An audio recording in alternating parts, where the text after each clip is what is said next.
நன்றி மூலாசரணம் மந்திரத்துமணி. இன்றைய தினம் நாங்கள் முக்கியமாக கதைக்கின்ற மிகவும் ஃபேமஸாக போய்கொண்டிருக்கிற டாபிக் சுரேஷ் சாலை என்று சொல்லப்படுகின்ற ஈஸ்டர் குண்டு தாக்குதலுக்கு பொறுப்பாக இருந்த ஒரு சிஐடிக்கு தலைமை தாங்கிய ஒருவரை கொண்டே வைத்து அவரை நாங்கள் இப்போது அந்த அதாவது கொலை செய்யப்பட்ட 268 கிறிஸ்தவ மக்களுக்காக நியாயத்தை பெற்று தருகின்ற ஒரு அரசாங்கம் உண்டை இன்றைக்கு நாங்கள் பார்த்துருக்கிறோம். ஆஃப்டர் 2 இயர்ஸ் 2 வருடங்களுக்கு பிறகு இன்றைய தினம் பார்த்துருக்கிறோம். சந்தோஷம். அதாவது இந்த நாட்டில் தற்சமயம் பெட்ரோல் 434 ரூபா, அது யாருக்குமே ஞாபகம் இல்லை.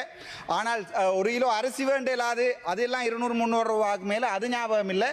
ஆனால் இந்த சுரேஷ் சாலையினுடைய இந்த ஒரே ஒரு விடயத்தை வைத்துக்கொண்டு இந்த அரசாங்கம் இன்று வரைக்கும் ஓடிக்கொண்டிருக்கிறது. என்னை பொறுத்த வரைக்கும் சுரேஷ் சாலை மட்டுமல்ல, கோத்தபாய ராஜபக்சகளில் இருந்து அந்த பிரதான சூத்திரதாரியை கொண்டு போய் போடும் வரைக்கும் இந்த அரசாங்கம் நாடகம் என்று தான் எனக்கு சொல்ல வேண்டும்.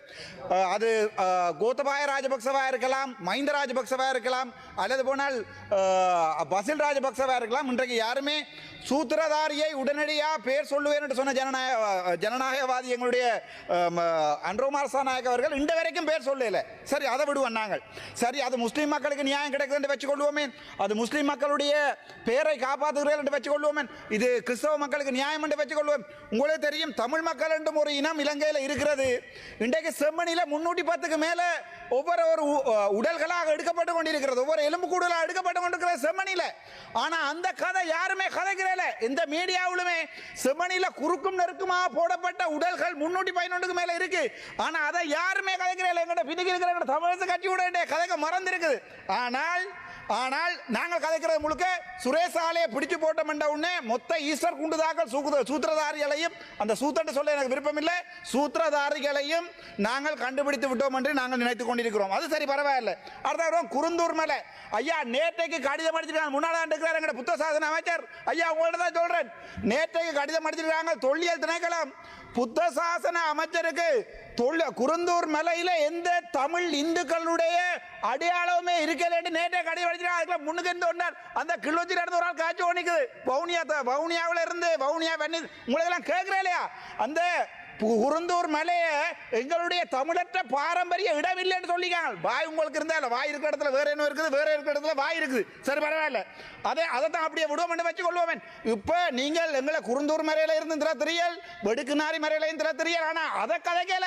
இங்க சுரேஷ் சாலையை பிடிச்சு போட்டாங்க, அவ்வளவுதான். சுரேஷ் சாலையை ஒரு 6 மாதத்துல விட்டுருவாங்கப்பா. ஆனா எங்களுடைய நிலங்கள் ஒவ்வொரு நாளும் அபகரிக்கப்பட்டு கொண்டு போகுது. சரி, பரவாயில்ல. எங்களோட அமைச்சர் சந்திரசேகர், நான் இதுல சொல்ல விரும்பல, முன்னாள் இருக்கிறார். அவர் ஒரு நாளுமே முன்றோவில் இருந்தே இல்லை. வருவார், ரிப்பார், வெளியிட்டு போயிடுவார்.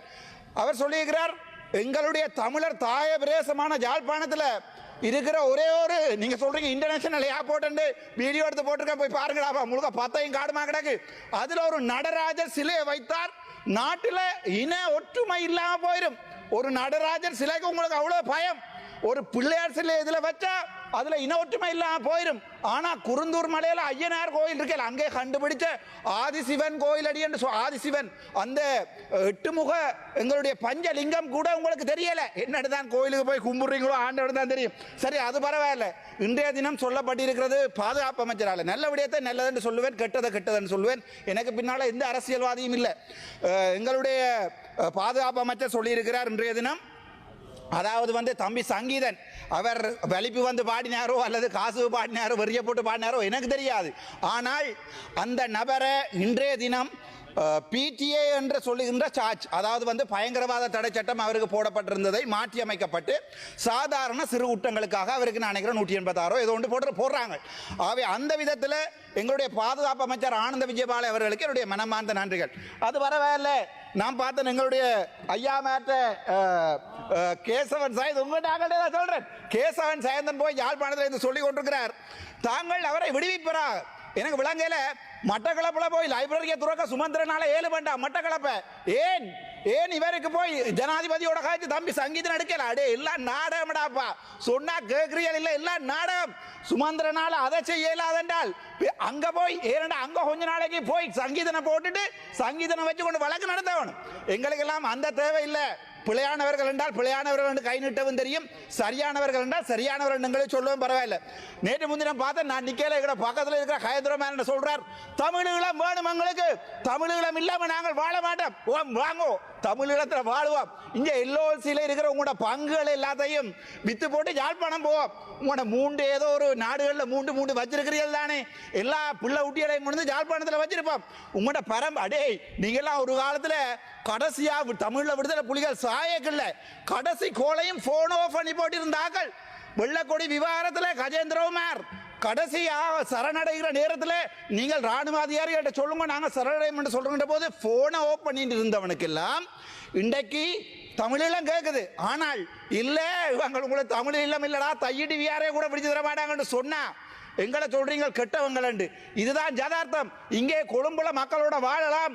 இந்த 27 ஒரு செக்ஷன் இருக்கு. இந்த 15 வருஷம் ஒரு நாளுமே வாய்ச்சதில்லை. இன்றைய தினம் எங்களுடைய நீதிபதி அலெக்ஸ் ராஜாவுக்கு எதிராக அலெக்ஸ் ராஜா அவர்களை இந்த வாரங்கிற நர்ராயரசில் அமைச்சர் சந்திரசேகர் என்னென்றால் இந்த இவர் அலெக்ஸ் ராஜா அவர்களை இடமாற்றம் தொடர்பாக முதலாக குரல் கொடுத்தது நான். இன்றைக்கு எங்களுடைய கஜேந்திரகுமார் பொன்னம்பலம் வந்து காய்ச்சிருக்காரு. எனக்கு அது விளங்கல. என்னண்டா உங்களுடைய கட்சி பாதிக்கப்படுது என்றால் நீதிபதியை மாற்றக்கூடாது. ஆனால் அலெக்ஸ் ராஜாவை மாற்றி போட்டு இப்போ கொண்டு போட்டுக்கின்றது நீதிபதி சதீசன், ஒரு மிகவுமே மதிக்கத்தக்க ஒரு மனிதன். இப்போ அந்த மனிதனை டிரான்ஸ்ஃபர் பண்ணுறதுக்கு ட்ரை பண்ணுறாங்க.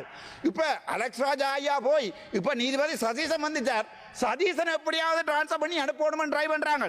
அந்த நிலைமையில தான் எங்களுடைய இந்த தமிழருடைய அரசியல் வந்து நடந்து கொண்டிருக்கிறது.